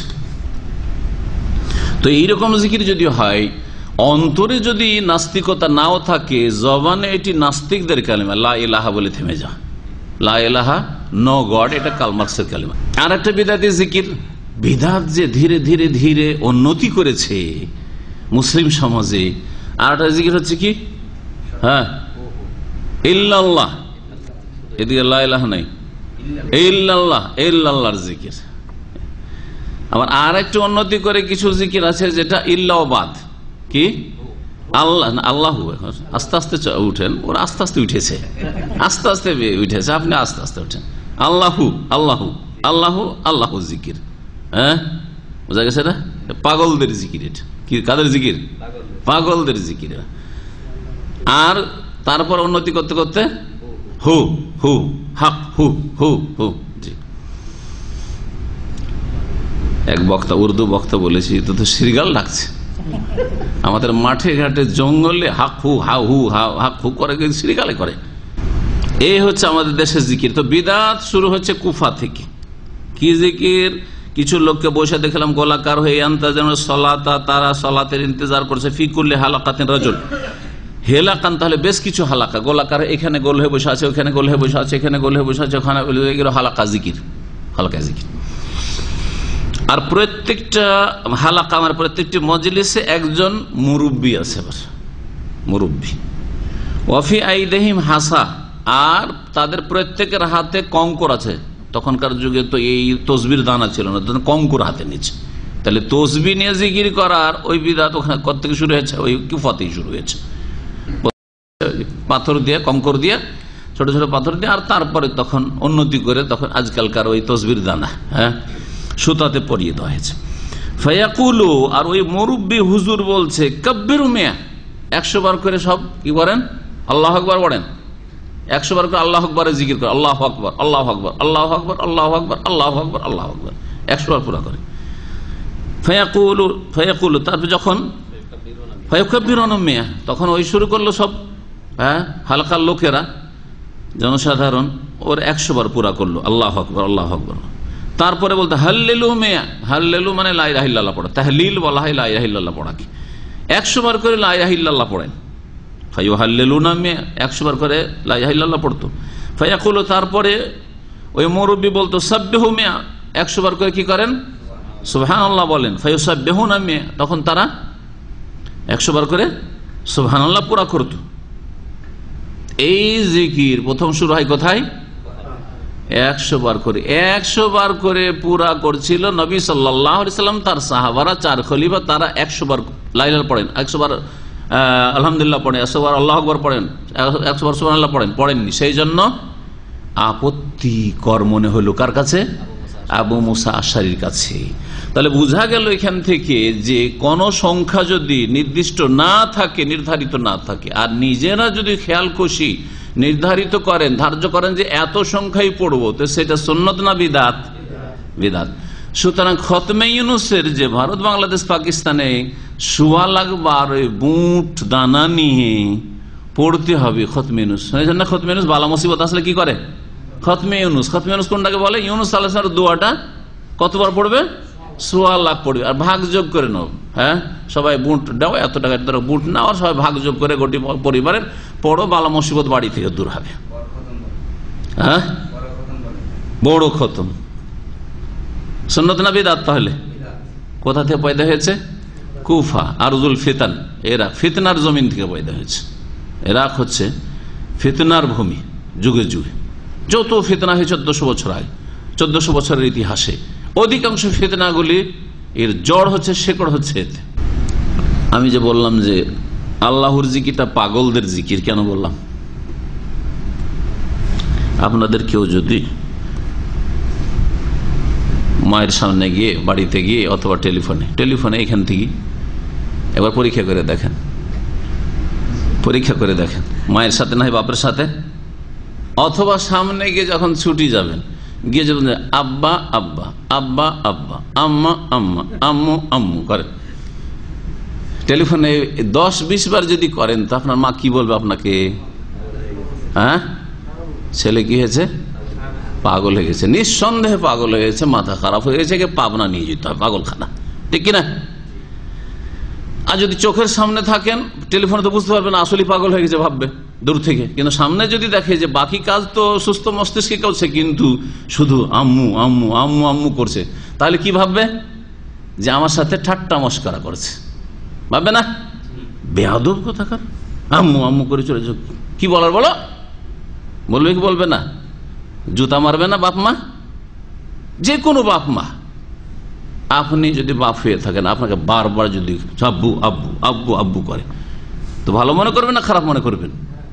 দুইয়ের এক, হয় পাগল বলবেন যে পাগল হয়ে গেছে, আর না হইলে বলবেন যে আমার সাথে কি করছে? মস্কারি করছে, মজাক করছে, ঠিক কিনা? তো যারা এই জিকির করছে আল্লাহু আল্লাহু, হয় আল্লাহর সাথে ঠাট্টা মজাক করছে, আর না হলে এগুলি হচ্ছে পাগল, মস্তিষ্ক বিকৃত, এরা পাগল। কালা, তখন আব্দুল্লাহ মাসউদ বললেন ফামাযা কুলতা লাহুম, আবু মুসা আশআরী বলছেন যে আপনি যে এরকম দৃশ্য দেখলেন কি বললেন ওদেরকে? ফাকালা মা কুলতু লাহুম শাইআন ইনতিজারা রাইক, আমি কিছু বলিনি, আপনার মতামতের অপেক্ষায়, যে আপনি কি বলছেন আমার চাইতে আপনি যোগ্য ব্যক্তির মূল্যায়ন করতে হবে, যে আমার চাইতে যোগ্য ব্যক্তি যখন শহরে আছেন, যে যায় দৌড় দিয়ে ফজরের সময় চলে এসছেন বাড়িতে, যে দেখি উনি কি বলছেন, আমি তো আজব জিনিস দেখলাম। আও ইনতিজারা আমরিকা, রায়িকা বলেছেন অথবা আমরিকা, আপনার আদেশের অপেক্ষায়, আমর মানে, আর না হয় রায় মানে আপনার মতের অপেক্ষায়। কালা আফালা আমার তাহম, আপনি ওদেরকে এই নির্দেশ কেন দিলেন না? আইয়াউদ্দু সাইয়্যাতিহিম, তারা নিজের গুনাহগুলিকে গণনা করত, যে এই বেদাতি জিকিরে কত গুনাহ হচ্ছে, গুনাহগুলি যদি গণনা করতো তারা, তো এটি ভালো ছিল তাদের জন্য। ওয়াজামিনতা লাহুম, আর তাদের জন্য তুমি দায়িত্ব নিতে, আল্লাহ ইয়াদিয়া মিন হাসানাতিহিম শাই, যে তাদের কোনো নেকি যাতে করে বিনষ্ট না হয়। তাদের, বা এর অর্থ এটা বলা যেতে পারে যে তাদের জীবনে যে ভুল ত্রুটিগুলি গুনাহগুলি হচ্ছে, সেগুলি যদি গণনা করতো এই বিদাতি জিকির বাদ দিয়ে, মানে আত্মপর্যালোচনা করত, মহাসাবা, নিজের হিসাব কষত, যে আমার আজকে কত ভুল ভ্রান্তি হইল, কত গুনাহ হইল। এতে মানুষের কি হয়? সংশোধন হয়। যাদের দিনের পর দিন, সপ্তাহের পর সপ্তাহ, মাসের পর মাস, বছর বছর বছর পার হয়ে চলে যাচ্ছে, নিজের গুনাহকে গুনাহই মনে করে না, অনুশোচনা নাই, অনুতপ্ত হয় না, লজ্জিত হয় না, এবং গুনাহকে অনুভব করে না যে গুনাহ করছি, গণে না যে এত গুনাহ হচ্ছে, কত ভুল ত্রুটি হইল, তাদের সংশোধন হয় না। কিন্তু যারা প্রতিদিনের হিসাব কষে, যে আজকে আমার এই ভুলগুলি হইল, মানুষের হকের ক্ষেত্রে এই ভুল হয়ে গেছে, মানুষের সাথে খারাপ একটা আচরণ হয়ে গেছে, আল্লাহর হকের ক্ষেত্রে এই ত্রুটিটা হয়ে গেছে, আজকে একটা ওয়াক্তের জামাত ধরতে পারলাম না, একটা ওয়াক্তের জামাত ধরলাম কিন্তু 2 রাকাত ছুটে গেল, হ্যাঁ, আজকে স্ত্রীর সাথে কথা বলতে গিয়ে ভাষা খারাপ করে দিলাম, মনে কষ্ট দিয়ে দিলাম, হ্যাঁ, তার বাপ তুলে মা তুলে বলে দিলাম, অনুশোচনা, অনুভূতি আছে, তার মানে সংশোধন করবেন নেক্সট টাইম, আগামী তার এরকম করবেন না। আর যারা দিনের পর দিন পার হয়ে চলে যাচ্ছে কিন্তু এইসব গুনাহকে গণে না, তাদের সংশোধন হবে? সংশোধন হবে না। তাই বলছেন যে তারা যদি এইটুকু করতো, যে তাদের গুনাহগুলি গণনা করতো এই বিদাতি জিকির না করে, তাহলে আপনি দায়িত্ব নিতেন যে তাদের নেকি আর নষ্ট হবে না, এই কাজটা করা ভালো ছিল তাদের। সোম্মা মাদা ও মাদাইনা মাহু, তারপর আব্দুল্লাহ মাসউদ আগে বাড়লেন আর আমরাও তার সাথে আগে বাড়লাম। হাত্তা আতা হালকাতা মিন তিলকাল হিলাক, ওই সব যে হালকায় জিকিরের একটি হালকায় এসে দাঁড়ালেন। ফাওয়াকাফ আলাইহিম, সেখানে দাঁড়িয়ে বলেন, ফাকালা, বলেন, মা হাযাল্লাযী আরাকুম তাসনাউন, এ কি করছো, তোমাদেরকে কি করতে দেখছি আমি? মা হাযাল্লাযী আরাকুম, এটা আবার কি যা তোমাদেরকে করতে দেখছি, কি করছো তোমরা? কালু, তখন ওই লোকেরা, জিকিরকারী বিদাতি লোকেরা বললো, ইয়া আবা আব্দুর রহমান, হে আবা আব্দুর রহমান, আব্দুল মাসুদকে বলছেন, হাসান, কিছু আমাদের কাছে কঙ্কর আছে, ছোট ছোট পাথর আছে, নাউদ্দু বিহি তাকবীর ওয়া তাহলিল ওয়া তাসবিহ ওয়া তাহমিদ, এই দিয়ে আমরা তাকবীর গণনা করছি, লা ইলাহা ইল্লাল্লাহ গণনা করছি, সুবহানাল্লাহ গণনা করছি, আলহামদুলিল্লাহ গণনা করছি, 100 বার করে এগুলো করছি। কালা, তখন আব্দুল মাসুদ বলে, ফাউদ্দু সাইয়্যাতিকুম, এগুলি না করে তোমরা তোমাদের গুনাহগুলি গণনা করো, তোমাদের গুনাহগুলি গণনা করো যে কত ভুল ভ্রান্তি তোমাদের জীবনে হচ্ছে। ফাআনা যামিনুন, তাহলে আমি দায়িত্ব নিয়ে নেব, আল্লাহ ইয়াদিয়া মিন হাসানাতিকুম শাইয়্যা, তোমাদের নেকিগুলির কোনো কিছু বিনষ্ট হবে না। ওয়াইহাকুম ইয়া উম্মাতা মুহাম্মদ, দুর্ভোগ আফসোস তোমাদের জন্য হে মুহাম্মদ সাল্লাল্লাহু আলাইহি ওয়াসাল্লামের উম্মতেরা। ওই লোকগুলিকে সম্বোধন করে বলছেন যে তোমরা নবী মুহাম্মদ সাল্লাল্লাহু আলাইহি ওয়াসাল্লামের উম্মত, তোমাদের জন্য আফসোস, তোমাদের জন্য আক্ষেপ লাগে। মা আসরা হালাকাতাকুম, ফেলে তাজ্জুব, এটা মা আহসানাহু আহসান বিহি, যে ফেলে তাজ্জুব বলা হয়। মা আসরা হালাকাতাকুম, তোমাদের ধ্বংস কত দ্রুত, তোমরা কত দ্রুত ধ্বংস হতে চলেছ। আশ্চর্য লাগে, কত দ্রুত তোমরা ধ্বংস হতে চলেছ। এই তো নবীর যুগ, সামান্য কিছুদিন আগে নবী সাল্লাল্লাহু আলাইহি ওয়াসাল্লাম ছিলেন আমাদের মাঝে, হ্যাঁ, এখনো নবী সাল্লাল্লাহু আলাইহি ওয়াসাল্লাম সাহাবায়ে কেরামরা বেঁচে আছেন, আর কত দ্রুত ধ্বংস হচ্ছে। কি আল্লাহর আসমানের গজব নেমেছিল? হ্যাঁ, না জমিনে ভূমিকম্প হয়েছিল, না বন্যায় দেশ ডুবে গেছিল? হ্যাঁ, তাহলে আমাদের দেশের মানুষরা যে মনে করে যে শুধু দুনিয়ার ক্ষয়ক্ষতি হওয়াটাই হচ্ছে কি ধ্বংস হওয়া। দুর্ঘটনা ঘটলো, বাড়ি পুড়িয়ে গেল, আগুন লেগে গেল, বা দেশে ঘূর্ণিঝড় হলো আর তারপরে অনেক লোক মারা গেল ইত্যাদি, এগুলোকে মনে করে কি মুসলিম সমাজ মুসলিম বা মুসলিমদের বেদিন, তারা তো কিছুই মনে করে না, এগুলোকে বলে প্রাকৃতিক দুর্যোগ, এগুলোকে আযাবও মনে করে না। কি মনে করে এগুলোকে? প্রাকৃতিক দুর্যোগ, নাস্তিকদের কথা এটা। হ্যাঁ, কিন্তু যারা আমাদের সমাজের মুসলিম, মোটামুটি একটু অনুভূতি আছে, ইসলামিক ইমানি চেতনা আছে, তারা মনে করে আসমান থেকে যদি কোনো গজব নাজিল হয়, ক্ষয়ক্ষতি হয়, ওইটা হলো আযাব। জমিন থেকে কিছু হয়, ভূমিকম্প হইলো অথবা বানবন্যা হয়ে গেল, হ্যাঁ, ঘূর্ণিঝড় হইলো, আল্লাহ পাকের আযাব। কিন্তু দিন ইসলামের আকীদার, ইবাদতের, আখলাকের ক্ষয়ক্ষতি হলো, এটা যে সর্বনাশ হয়ে যাওয়া, ধ্বংস হওয়া, এই অনুভূতি আমাদের দেশ আজকালকার সমাজের ভালো মানুষদেরও নাই, অধিকাংশ লোকে, ঠিক কিনা? আপনি যে ফজর নামাজ পড়তে পারছেন না, আপনার যে সর্বনাশ, আপনার যে দিন ধ্বংস, আপনার আসলটাই ধ্বংস, এই চেতনা আছে? চেতনা নেই। এইখানে করে মা আসরা হালাকাত, আব্দুল মাসউদ বলছেন যে কত দ্রুত তোমরা ধ্বংস হচ্ছ। কোন ধ্বংস হওয়া? দিন ধ্বংস, নবীর তরিকা সুন্নত বাদ দিয়ে বিদাতের রাস্তা নিয়েছ, সর্বনাশ, ধ্বংস হতে চলেছে। আল্লাহর আযাবকে ডেকে নিয়ে আসবে আল্লাহর জমিনে এই তোমাদের বিদাতি কাজ। আর তারপরে নবীর রাস্তা থেকে, সিরাত মুস্তাকিম থেকে গাড়ি নেমে যাবে, আর ডানে বামে গাড়ি নেমে যাওয়া মানে শয়তানের রাস্তা ধরে নেবে, আর নয় পাল্টি খাবে, ঠিক না? জি হাওলাই আসহাবু মুতাওয়াফিরুন, এই তো নবীর সাহাবায়ে কেরামগণ বিদ্যমান রয়েছেন, বেঁচে রয়েছেন। মুতাওয়াফিরুন মানে যথেষ্ট সংখ্যায় রয়েছেন, অফির বেশিকে বলা হয়। জাযা মাওফুরা, কোরআনে কারীম কি রয়েছে? জাযা মাওফুরা, পূর্ণ বদলা। ওয়া হাযিহি সিয়াবুহু লাম তুবলা, আর এই তো নবী সাল্লাল্লাহু আলাইহি সাল্লামের পরিধান করা কাপড় চোপড়ও লাম তুবলা, এখনো কি হয়নি? ছিঁড়ে যায়নি, জি, পুরানো হয়ে যায়নি। বালিয়া ইয়াবলা মানে হচ্ছে পুরানো হয়ে যাওয়া, ছিঁড়ে যাওয়া, ফেটে যাওয়া। ও আনিয়াত লাম তুকসার, আর নবী সাল্লাল্লাহু আলাইহি সাল্লাম যে পাত্রগুলি ব্যবহার করেছেন, লোটা ঘটি বাসন ব্যবহার করেছেন, সেগুলি এখনো ভেঙে নষ্ট হয়ে যায়নি। মানে এই তো কিছুদিন আগে নবী সাল্লাল্লাহু আলাইহি সাল্লাম, ইবনে মাসউদ রাদিয়াল্লাহু তাআলা আনহু ইন্তেকাল 35-36 হিজরি, এইরকম সময়গুলিতে, ওই সময়ে। তাহলে চিন্তা করেন আপনি যে নবী সাল্লাল্লাহু আলাইহি সাল্লামের ইন্তেকালের 25-30 বছর পর, এইরকম সময়গুলোতে।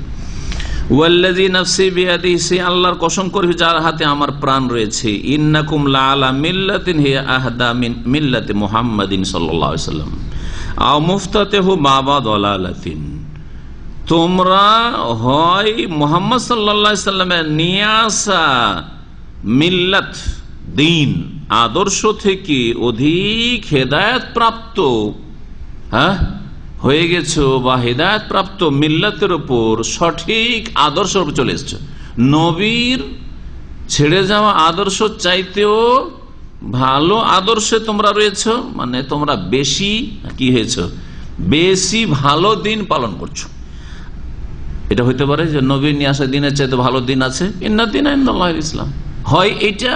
আর যদি এটা না হয় আর মুফতাতেহু বাবা দালালাতিন, আর না হইলে এই সব জিকির করে তোমরা গুমরাহির দরজা খুলছো। তাহলে কোনটা করছিল ওরা? নবী সাল্লাল্লাহু আলাইহি সাল্লামের মাধ্যমে আল্লাহ দিন ইসলামকে কমপ্লিট করেছিল। ওর চাইতে ভালো দিন কি আর কোনো দিনই নেই আল্লাহর কাছে স্বীকৃত। ভালো আর মন্দ কোনো দিনই নেই। জি, আল্লাহ কাছে স্বীকৃত একটি দিন, ইন্নাদ্দীনা ইনদাল্লাহিল ইসলাম। রাস্তা একটি, সিরাতে মুস্তাকিম, ওয়া আন্না হাযা সিরাতি মুস্তাকিম, এটাই হচ্ছে সরল পথ, একটা পথ, জান্নাতের পথ। তাহলে এরা 100 বার করে এদের বিদআতটা কি ছিল? লা ইলাহা ইল্লাল্লাহ পড়া বিদআত না? বিদআত না। সুবহানাল্লাহ পড়া বিদআত? আলহামদুলিল্লাহ পড়া বিদআত? আল্লাহু আকবার পড়া বিদআত না? বিদআত নাই। তাহলে কোন বিদআতটা এটা করেছিল? এই যে সংখ্যা ধার্য করা, যে 100 বার করে পড়া, আর ওই যে গোল হয়ে বসা, গোল হয়ে বসে মজলিসে বসে, নিজের নিজের বাড়িতে নয়, আসো হালকায় জিকিরে বসো, আর তারপরে পাথর হাতে না, আর পাথর দিয়ে 100 বার করে গোনো, 100 বার লা ইলাহা ইল্লাল্লাহ, 100 বার সুবহানাল্লাহ, 100 বার আলহামদুলিল্লাহ, 100 বার আল্লাহু আকবার। প্রাথমিক বিদআত শুরু হচ্ছে। এমন না যে আজকালকার মতো একবারে চরম পর্যায়ের বিদআত। কালেমাগুলি নবীরই কালেমা, কোরআন হাদিসের কালেমা। এই নয় যে বানানো আল্লাহু আর হুহা ইল্লাল্লাহ, এইসব জিকির নয়, বানানো জিকিরও নয়। আজকালকার মুসলিম সমাজে, ভারত, বাংলাদেশ, পাকিস্তানে এগুলো বানানো জিকির, বিদআতি জিকির, এগুলো ইল্লাল্লাহ, আল্লাহু, হু হু, এগুলো জিকির নবী সাল্লাল্লাহু আলাইহি ওয়াসাল্লাম, সাহাবায়ে কেরামের না। আর এই জিকিরগুলো এদের ছিল সব কিন্তু কোরআন এবং হাদিসের জিকির, ঠিক না? তাহলে বিদআতটা শুধু ছিল তাদের এই সংখ্যা নির্ধারণ, আর ওই যে তাদের বিদআত করার ধরনটা, যে গোলাকার হয়ে বসে। তাহলে আমরা যদি মজলিসে এখানে একটু বলি যে একটু মহব্বতের সাথে জিকির করি, তাহলে এই হচ্ছে একটা বিদআতি তরিকা, ফর্মালিটি। আর তার সাথে সাথে আপনারা সবাই 100 বার করে লা ইলাহা ইল্লাল্লাহ বলেন, 100 বার করে আলহামদুলিল্লাহ বলেন, এটা হচ্ছে আর একটা বিদআত। এই দুটো বিদআত শুধু ওখানে হচ্ছিল, মসজিদে বসে বসে এই দুটো বিদআত শুরু হয়েছিল। গুমরাহির দরজা তোমরা খুলছো হয়তো। কালু, তখন ওরা বলল, ওয়াল্লাহি আবু আব্দুর রহমান, আল্লাহর কসম করে বলছি আবু আব্দুর রহমান, মা আরাদনা ইল্লাল খাইর, আমাদের উদ্দেশ্য ভালো ছাড়া অন্য কিছুই না, কল্যাণ ছাড়া আমরা কোনো অসৎ নিয়ত রাখি না। আজকালকার বিদআতি ধর্মকর্ম যারা করে, তারা কি মনে করে, কবিরা গুনাহ করলাম, জেনা করেছি নাকি, মদ খেয়েছি নাকি, জিকিরে তো করছি, জিকিরে তো করছি, মোনাজাতে তো করছি। নামাজের পরে বিদআতি মোনাজাত সম্মিলিত একসাথে ইমাম দোয়া করে, বাকিগুলো আমিন আমিন করবে। বলছে কোন অপরাধ করলাম, কবিরা গুনাহ করছি নাকি? বিদআত নয়? নবী করেছেন জীবনে, যে নবী সাল্লাল্লাহু আলাইহি ওয়াসাল্লাম দোয়া করছেন আর সাহাবীরা আমিন আমিন বলছেন, সম্মিলিত মোনাজাত করেননি, তার বিদআত নয়? এটা এক শ্রেণী আহলে হাদিসকে বুঝে আসে না, কোন গোমরা আহলে হাদিস, নাম আহলে হাদিস, আর বলছে মোনাজাত ছাড়বো না। তারা কি বললো? আল্লাহর কসম করে বলছে আমাদের উদ্দেশ্য হচ্ছে সৎ, কোনো খারাপ নিয়ত নেই। তাহলে বুঝা গেল নিয়ত ভালো থাকলেই কাজটা যে ভালো হবে জরুরি নয়। নিয়ত ভালো হওয়ার সাথে সাথে কি হইতে হবে? তরিকাটা ভালো হইতে হবে। এবাদত হওয়ার জন্য এবং আমল নেক হওয়ার জন্য দুটা শর্ত। আমল সৎ হওয়ার জন্য, নেক হওয়ার জন্য দুটা শর্ত। একটা সৎ নিয়ত, মানে আল্লাহর জন্য করছি। এরা জিকির গুলি করেছিল 100 বার করে, কার জন্য করছিল?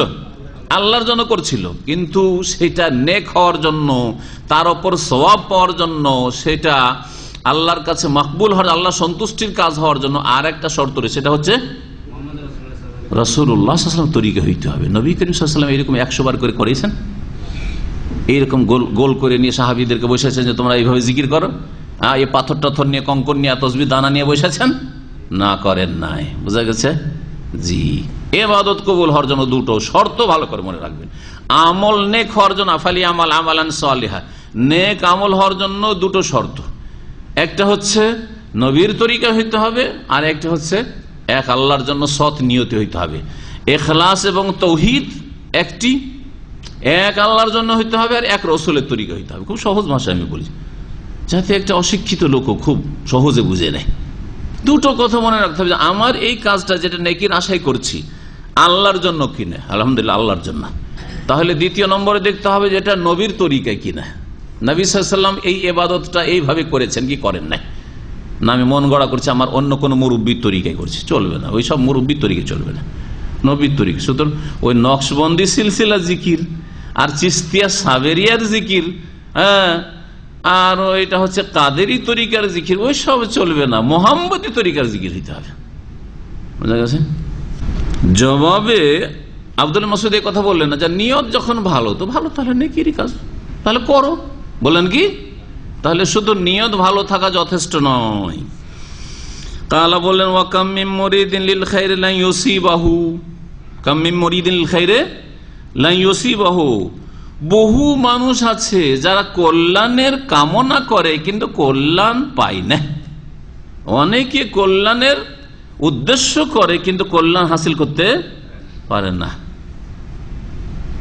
একটা উদাহরণ দিই আপনাদেরকে। রাস্তা দিয়ে একটা মহিলা যাচ্ছে আর ফেল ফেল করে এক যুবক তাকাচ্ছে, বুঝে তাকাইছো কেন, ভালো নিয়তে তাকাচ্ছে, দেখে একবারে আমার বড় বোনের মতো লাগছে, দেখে একেবারে আমার মার মতন লাগছে, নেকি হবে নাকি? নিয়তটা তো ভালো। অনেকদিন আমার মাকে দেখিনি, আমার বড় আপাকে দেখিনি, একেবারে আমার বড় আপার মতো লাগছে, নিয়তটা তো ভালো, কিন্তু তরিকাটা কাজটা ভালো নাই, তো মহিলার দিকে তাকাচ্ছে। বুঝতে পেরেছেন?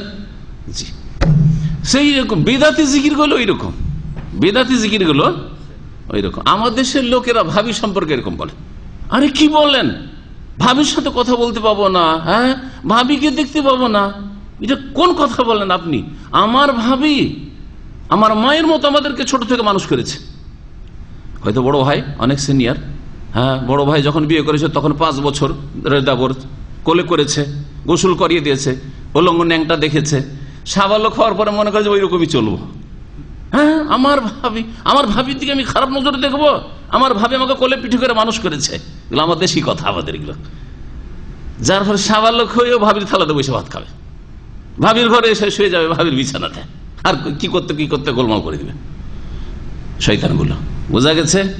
তাহলে নিয়ত ভালো যে আমার ভাবি আমাকে কোলে পিঠে করে মানুষ করেছে, আমাকে আদর যত্ন করেছে, আমাকে গোসল করিয়ে দিয়েছে, সেই বলে সাবালক হয়েছে, এখন আর ভাবি কেন পর্দা করবে আমার সামনে, আর ভাই কেন বলবে যে না তুই আমার ভাইয়েরা সাবালক হয়েছে তার সামনে যাবি না, এটা চরম অন্যায়। বাপ মা তো জাহেলের জাহেল, আমাদের মুসলিম সমাজের মেজরিটি, তারা চরম দুশ্মন হয়ে যায় এইরকম দিনদার লোকের, যে বলে যে না তোমার এই সব জামাই আছে, অথবা তোমার যে ছেলেরা সাবালক হয়েছে তাদের সামনে আমার স্ত্রী যাবে না, যদি বলে তো বাড়ি থেকে বের করে দেয়, ধন সম্পদ থেকে বঞ্চিত করে। কত মূর্খ সমাজ আমাদের দেশের। তাহলে নিয়ত ভালো থাকলেই সওয়াবের কাজ হয়, নিয়ত ভালো হওয়ার সাথে সাথে নবীর তরিকার কাজ হইতো। নবীর তরিকা এটা নয় যে আমি মা তুল্য মনে করি আমার ভাবিকে, সেজন্য ভাবিকে দেখা জায়েজ হয়ে যাবে। বুঝা গেছে? তারপরে বলছেন আব্দুল মাসউদ রাদিয়াল্লাহু তাআলা আনহু, ইন্না রাসূলুল্লাহ সাল্লাল্লাহু আলাইহি ওয়াসাল্লাম হাদাসানা, রাসূলুল্লাহ সাল্লাল্লাহু আলাইহি ওয়াসাল্লাম আমাদেরকে হাদিস বয়ান করেছেন, ইন্না কওমান ইয়াকরাউনাল কোরআন, কিছু লোকের আসবে যারা কোরআন তো পড়বে, লা ইউজাওয়িজু তারাকিয়াহুম, কিন্তু তাদের কণ্ঠনালী থেকে নিচে নামবে না কোরআন, শুধু কি করবে, তেলাওয়াত করবে, হেফজও করবে, হ্যাঁ, কিন্তু এই দিকে নামবে না, মানে আমল করবে না, কোরআনী আকীদাও রাখে না, আর কোরআনের প্রতি আমলও করে না, কোরআনের আদর্শে বিশ্বাসী নয়, কোরআনের হাফেজ হয়েছে। আমাদের মুসলিম সমাজে ঠিক ওইরকম অবস্থা।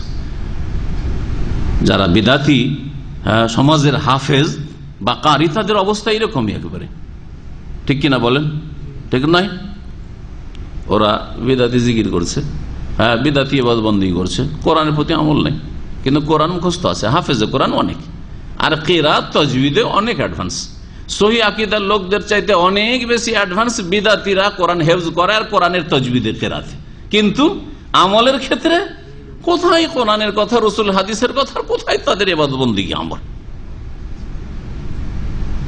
কারি সাহেব কেরাত করে, হ্যাঁ, মজলিসে সাদাকাল্লাহুল আযীম, সাদাকাল্লাহুল আযীম পড়বে। বলেন, হাফেজে কোরআন তো হয়েছেন, আর কারি সাহেব নবী সাল্লাল্লাহু আলাইহি ওয়াসাল্লাম কোরআন তেলাওয়াত করেছেন না করেননি? নবী সাল্লাল্লাহু আলাইহি ওয়াসাল্লাম কোরআন তেলাওয়াত করে যখন থেমেছেন সাদাকাল্লাহুল আযীম বলেছেন নাকি? হ্যাঁ, বা রাসূলুল্লাহ সাল্লাল্লাহু আলাইহি ওয়াসাল্লাম সাহাবায়ে কেরামগণ যখন কোরআন তেলাওয়াত করে থেমেছেন সাদাকাল্লাহ, জীবনে একবার বলেছেন? একটা প্রমাণ কেউ দিত যে একবার বলেছেন? তাহলে আপনি বেশি হেদায়েত প্রাপ্ত, আর না হইলে গুমরাহির দরজা খুলছেন। সাদাকাল্লাহুল আযীম বলে হয় সাহাবায়ে কেরাম চাইতে রাসূলুল্লাহ চাইতে বেশি হেদায়েত প্রাপ্ত, এই হাদিস ফিট করেন, আর না হইলে মুফতাতেহ বাবা গুমরাহি দরজা খুলছেন। এগুলোকে আমাদের দেশের লোকে মনে করে এগুলো নিয়ে কেন এত বাড়াবাড়ি? এমন কোন অপরাধ করে দিল সাদাকাল্লাহুল আযীম না বললো? কালকে আমাদের রিয়াজে প্রোগ্রাম ছিল, খুব বড় প্রোগ্রাম ছিল, সম্মেলন। তো সেখানে সাদাকাল্লাহুল আযীম দুবার তেলাওয়াত করলো, দুইবারই দুটো ছেলে সাদাকাল্লাহুল আযীম বললো। তো শেষে ওই ছেলেটাকে ওই সময়টাই বলার সুযোগ পাইনি, আমি বক্তব্য শুরু করে দিয়ে ভুলেও গেলাম। পরে তম্বি করলো, ওর বাপ আর ছেলেটাও এসছে। সেই সময় শেখ হাসাম আছে বলে উঠল, আর আরো দু একজন শেখেরা ছিলেন। কথাটা গুরুত্বপূর্ণ। সাদাকাল্লাহুল আযীম মানে কি? মহান আল্লাহ সত্য বলেছেন। তাহলে আপনি যেন আল্লাহকে সার্টিফিকেট দিচ্ছেন যে আল্লাহ তুমি সত্য বলেছে। আপনার সার্টিফিকেট আল্লাহ মুখাপেক্ষী নাকি? আরে আমি যদি কারো কাছ থেকে সুপারিশ নামা নিতে হয় বা রেকমেন্ডস, হ্যাঁ, সার্টিফিকেট নিতে হয়, আমার চাইতে সিনিয়র থেকে নেবো না জুনিয়র থেকে নেবো? আমার চাইতে বড় বড় শেখের আছে, তাদের কাছ থেকে নেবো যে হ্যাঁ শেখ মতিউর রহমান সহি আকীদার লোক বা ভালো দায়ী ইত্যাদি। আমার চাইতে সিনিয়র সার্টিফিকেট দেবে, আর আমার চাইতে জুনিয়র আমাকে কি সার্টিফিকেট দেবে? বোঝা গেছে না? যায় নাই। অথচ জুনিয়ররাও মানুষ আর আমিও মানুষ। তাহলে আল্লাহ পাক রব্বুল আলামিনকে সার্টিফিকেট দিচ্ছে সাদাকাল্লাহুল আযীম, আল্লাহ তোমাকে সার্টিফিকেট দিচ্ছে তুমি সত্য বলেছো। বেয়াদবি না আল্লাহর সাথে? যদি আপনারা বলেন যে শেখ আপনাকে আমরা সত্যায়ন করছি যে আপনি সহি আকীদার লোক, এটা আপনাদের ধৃষ্টতা। কতটা ইলম রাখেন যে আমার ইলম ওজন করবেন, আর আমার মানহাজ ওজন করবেন, আর আমি সহি না ভুল পথে আপনি মূল্যায়ন করবেন? হ্যাঁ, এটা আমার চাইতে যে সিনিয়র সে আমাকে ওজন করবে। বোঝা গেছে? জি। তো এই দিক দিয়েও ভুল সাদাকাল্লাহুল আযীম বলা। সাদাকাল্লাহুল আযীম নবী বলেননি, একটা লজিক যুক্তি, আর একটা যুক্তি এটা মনে রাখবেন যে যারা সাদাকাল্লাহুল আযীম বলছে আল্লাহকে যেন সার্টিফিকেট দিচ্ছে আল্লাহ ঠিক ঠিক ঠিক। আচ্ছা, একটা জবাব আর একটা মাসলা। আসলে আপনি একটা মাসলা জিজ্ঞেস করলেন, আর তারপর মাসলা জিজ্ঞেস করে উত্তর দিলাম, তখন যে শেখ ঠিক বলেছেন, ঠিক বলেছেন। আদব না বেয়াদবি? বেয়াদবি না? বেয়াদবি। এই জন্য জিবরাইল আলাইহিস সালাম যখন ওই 5টা জিনিস জিজ্ঞেস করেছিলেন সহিহ মুসলিমের হাদিসে, নবী সাল্লাল্লাহু আলাইহি ওয়াসাল্লামকে জিজ্ঞেস করছেন, আজ নবী সাল্লাল্লাহু আলাইহি ওয়াসাল্লাম ইসলামের রকম 5টি, ইমানের রকম 6টি, কিয়ামত কিয়ামত সম্পর্কে আলামত এই ইত্যাদি, এইভাবে চললে ইহসান এই। তখন বলছেন সাদাকত, সত্য বলেছেন, সত্য বলেছেন। তখন সাহাবীরা কি বলছেন, ওমর কি বলছেন রাদিয়াল্লাহু আনহু, ফাআজাবনা লাহু ইয়াসআলুহু ওয়া ইউসাদ্দিকুহু, আমাদের কি অবাক লাগলো, আশ্চর্য লাগলো, যার জিজ্ঞাসাও করছে আবার বলছে ঠিক ঠিক ঠিক। এটা আবার কেমন কথা হইল? আপনি মাসলা জিজ্ঞেস করেন, আমাকে বলে ঠিক ঠিক, তো আপনার আরো জিজ্ঞেস করার দরকারটা কি? প্রশ্ন কিনা? এই জন্য তারা অবাক হয়েছিলেন যে এ কোন মানুষ হইল, মানুষের রূপ ধরেছে। বুঝতে পারেনি প্রথম যে এ মানুষ না ফেরেশতা, কিছুই বুঝতে পারেনি, কল্পনা তো আসেনি যে জিবরাইল আছে। পরে না চলে যাওয়ার পরে নবী সাল্লাল্লাহু আলাইহি ওয়াসাল্লাম বলছেন যে তো জিবরাইল ছিল, ঠিক না? আগে জানতে পারলে ভালো করে একটু দেখতো, জিবরাইলকে জানতেই পারেনি। তো কথা হচ্ছে যে বিষয়টি, হ্যাঁ, সার্টিফাইড বিষয়টি, যে আপনি মাসলা জিজ্ঞেস করবেন ঠিক ঠিক, তাহলে যে আমরা ঠিক বলছেন, তারপরে জিজ্ঞেস করা দরকার কি? জানা আছে তার মানে আপনার? কিছু লোকের আছে যারা কোরআন পড়বে কিন্তু কোরআন তাদের হলকে নামবে না। আজকাল বড় বড় কারি, বিশেষ করে মিশরি কারি, এদের তেলাওয়াত শুনলে মনটা ঠান্ডা হয়ে যায়, রূপ চেহারা দেখলে মনটা বেজার হয়ে যায়। আমার বিশেষ করে, আমি অন্য কাউকে বলবো না, আমাদের বেশ কিছু শেখদের একটা গ্রুপ আছে, তারা ওই সুন্দর তেলাওয়াত মাঝে মাঝে পাঠিয়ে ছবি দিয়ে দেয়। তো আমি তখন একটা আরবি কবিতা আছে লিখেছি, তাসমাউ বিল মুআইদি খায়রুন মিন আন তারাহু সাতারিফু কদরাহু ইন ফাতাহা ফাউ। জানা গেছে? বলছি যে পুরানো জামানায় মুআইদি বলে এক লোক ছিল, আর তার রূপ চেহারা নাকি খুব সুন্দর বলে খুব মশহুর ছিল, প্রসিদ্ধ ছিল, কেউ দেখেনি। মুয়াইদি হাতি না ঘোড়া না ঘোড়ার ডিম কেউ দেখেনি, কিন্তু শুনেছে যে মুয়াইদি বলে একটা লোক আছে, দেখতে অপূর্ব সুন্দর। তারপরে একদিন ওকে দেখে নিয়েছে, দেখছে যে একেবারে কালো, কুৎসিত, কদাকার। তখন কবি এই দুটো লাইনের কবিতা পড়েছিল, তাসমা বিল মুয়াইদি, মুয়াইদি সম্পর্কে শোনাটা খায়রুন মিন আন তারাহু, তাকে দেখার চাইতে ভালো ছিল। হাইরে, শুনেছিলাম যে ভালো, অতটুকু যথেষ্ট ছিল, না দেখতাম তাই ভালো। হ্যাঁ, ধারণাটা ভালো থাকতো যে লোকটা অপূর্ব সুন্দর, এই মুয়াইদি লোকটা। সাতারিফু কাদরাহু, আর ভাষা এত খারাপ ছিল ওই লোকটির, হ্যাঁ, অশ্লীল ভাষা, কর্কশ ভাষা, চরিত্র খারাপ। সাতারিফু কাদরাহু, তার মর্যাদা বুঝতে পারবে, উপলব্ধি করতে পারবে। হিন ফাতাহা ফাউ, যদি সে জবান খুলে দেয়, কথা বললে বুঝবে যে সে কত বিষাক্ত। বোঝা গেছে? তো এখানে ফাহুর জায়গায় যদি ফামুন মানে মুখ হয়, যে ওয়াজহাহু লাগিয়ে দেন, হ্যাঁ, দাড়ি মন্ডা বড় বড় কারি, দূর থেকে তেলাওয়াত শুনছি অনেক ভালো। চেহারা যদি দেখে নি, সাতারিফু কাদরাহু ইন ফাতাহা ওয়াজহাহু। বোঝা গেছে? তাদের চেহারা দেখে নিলে হাইরে হাইরে, তাদের তেলাওয়াতের উপর কোনো ভক্তি থাকবে না, ব্যক্তিগত ওর উপর। আল্লাহর কালামের ভক্তি ঠিক আছে, কিন্তু ওদের তেলা হাইরে, আমলের তৌফিক হয়নি, হলকের নিচে কোরআন নামেনি। কোরআন তো মুখস্থ করেছে, কোরআনের শব্দ তো সুন্দর করেছে, কিন্তু কোরআনের বাস্তবায়ন রূপ চেহারাতে করলো না। এটা যদি একটা জাহিল মূর্খ লোক হইতো তাহলে মেনে নেওয়া যেত। আর বিশ্ববিখ্যাত সারা বিশ্বের ইন্টারন্যাশনাল কারি আর হাফেজ, আর তাদের রূপ চেহারা যদি এরকম হয়, বড়ই দুঃখজনক, বড়ই দুঃখজনক। জি, আল্লাহ পাক রব্বুল আলামিন তাদের মধ্যে যারা মারা গেছেন তাদের গুনাহ খাতা মাফ করে দেন, কারণ গুনাহ ফাসেকি কাজ, ফাসেকি চেহারা, আল্লাহ যেন মাফ করেন। আর যারা তাদের নেক আমল রয়েছে, আর যারা তাদের বেঁচে আছেন, ওদেরকে আল্লাহ পাক হেদায়েত দান করেন। আমাদের মুসলিম সমাজের, ভারত, বাংলাদেশ, পাকিস্তানের হাফেজরা হয় বেদাতি, আর নয় বড় বড় শিরক করে। হাফেজে কোরআন মাজার পূজা করে, কোরআন হলকের নিচে নামে নেই, কোরআন মুখস্থ তো করেছে, আর মখরাজ ফখরাজ আর ইদগাম ইখফা কাল ইকলাব সব মুখস্থ করেছে, কিন্তু নিচে নামেনি কোরআন, আমল জীবনে করতে পারেনি, আল্লাহ তৌফিক দেয়নি, আকীদা ঠিক করেনি, কোরআনী আকীদা নেই তাদের, কোরআনী মানহাজ নেই। ওয়াইমুল্লাহ, আল্লাহর কসম করে বলছি, লা আদরি, আমি বুঝি না, আল্লাহ আকসারাহুম মিনকুম, হতে পারে যে অধিকাংশ ওই লোকেরা তোমাদের অন্তর্ভুক্ত, মানে তোমরাই ওই ধরনের লোক। কারা? যে এমন এক কম জাতি আসবে, নবী সাল্লাল্লাহু আলাইহি ওয়াসাল্লাম বলেছেন যে তারা কোরআন তো খুব বেশি বেশি পড়বে, মুখস্থ করবে, কিন্তু হলকের নিচে নামবে না কোরআন, মানে কোরআনের প্রতি আমল করবে না। তোমরা ওই রকম, এদিকে তো জিকির আজকার করছো আর কোরআন হেফজও করেছো, কিন্তু বিদাতি জিকির, হ্যাঁ, বিদাতি কোরআনের উপর আমল নেই, বিদাতি জিকির। আল্লাহ কোরআন বলছে, লিয়াবলুয়াকুম আইয়ুকুম আহসানু আমালা, কে বেশি আমল করতে পারে, কে বেশি ভালো আমল করতে পারে। আর বেশি ভালো আমল কোনটা? যেটা এক আল্লাহর জন্য হবে আর এক রসুলের তরিকায় হবে, অন্য কোনো তরিকায় হবে না। এটা হচ্ছে সবচেয়ে ভালো কোয়ালিটির আমল।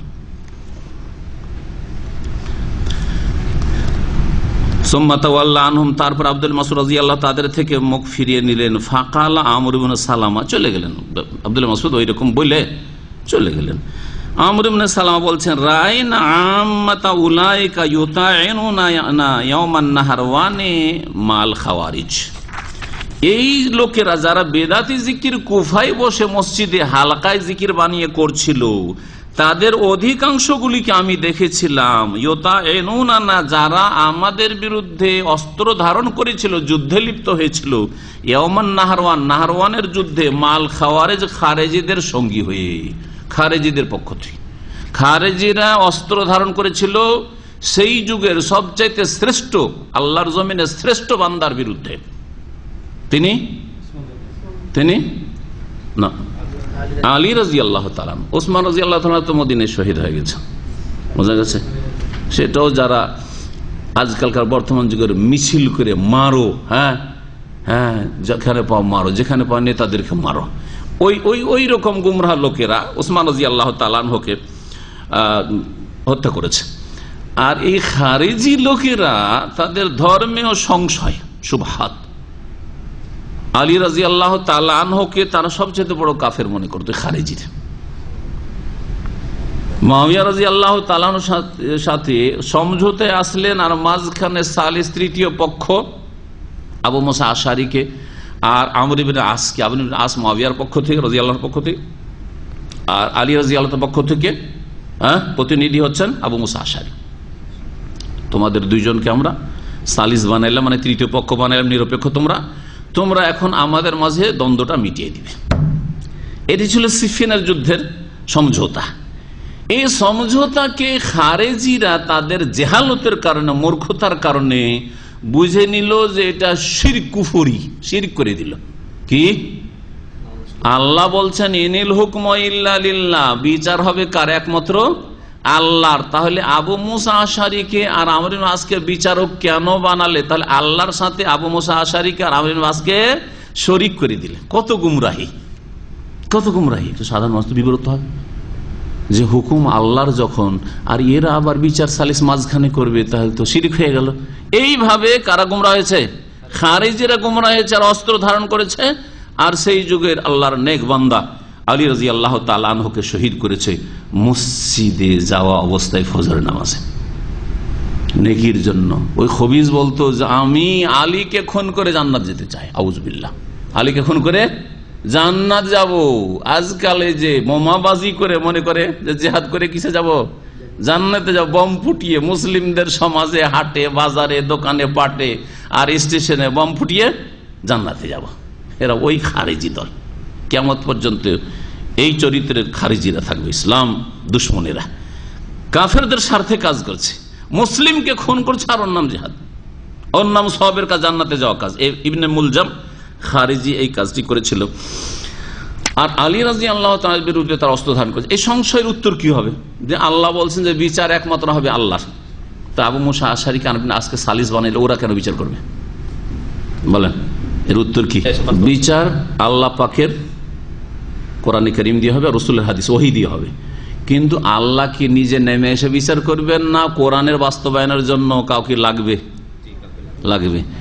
হ্যাঁ, তো আলী রাদিয়াল্লাহু তাআলা আনহু আর মুআবিয়া রাদিয়াল্লাহু আনহু যে তৃতীয় পক্ষ মেনে নিলেন এই দুইজন সাহাবীকে, আমর ইবনে আসকে আর আবু মুসা আশআরীকে, তাদেরকে হাকাম, বিচারক মেনে নেওয়ার উদ্দেশ্য হচ্ছে যে আপনারা কোরআন সুন্নাহকে সামনে রেখে আমাদের মাঝে মীমাংসা করে দিবেন। ফয়সালা কোরআন সুন্নাহ দিয়ে হবে, কিন্তু ইনুল হুকম ইল্লা লিল্লাহ, আল্লাহরই হুকুম হবে। কিন্তু এই ফয়সালাটা, সিদ্ধান্তটা কে দিবে?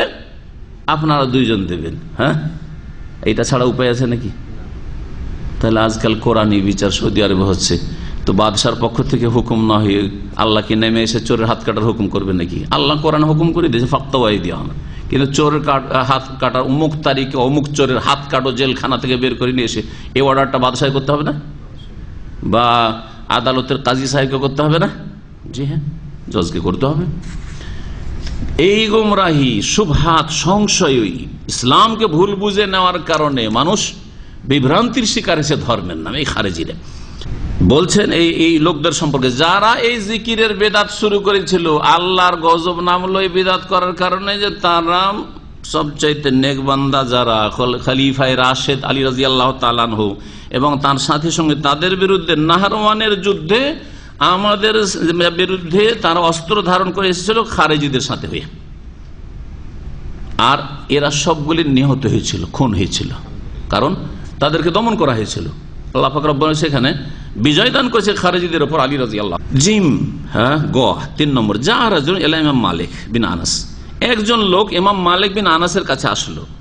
কি বলতে চাইছেন শেখ সালেহ ফাওজান এই বিষয়গুলি বর্ণনা করে, যে আহলে সুন্নাত ওয়াল জামাত যখন যখন বিদাতীদেরকে দেখেছে তখন বিদাতের প্রতিবাদ করেছে। আব্দুল্লাহ নসর রাদিয়াল্লাহু তাআলা আনহু বিদাতের প্রতিবাদ করেছেন। আবু দারদা বিদাতের উপর রাগান্বিত হয়ে, বিবির কাছে এত রাগ, বরদাস্ত হচ্ছে না যে কি বিদাত শুরু হইল। হ্যাঁ, ইমাম মালিক রহমতুল্লাহ আলাইহি দেখেন, তার কাছে একটা লোক আসছে, আসার পরে বলছে ফাকালা মিন আইনা উহুরে, মা আমি ইহরাম বাঁধবো কোথা থেকে? ফাকালা, তখন বলছে মিনাল মিকাত, মিকাত থেকে ইহরাম বাঁধবে। আল্লাযী ওয়াক্কাতা রাসূলুল্লাহ সাল্লাল্লাহু আলাইহি ওয়াসাল্লাম, যেখান থেকে রাসূলুল্লাহ সাল্লাল্লাহু আলাইহি ওয়াসাল্লাম যেই জায়গাকে মিকাত হিসাবে নির্ধারিত করেছেন আর নির্দিষ্ট করেছেন, ওয়া আহরামিন, আর সেখান থেকে ইহরাম বেঁধেছেন।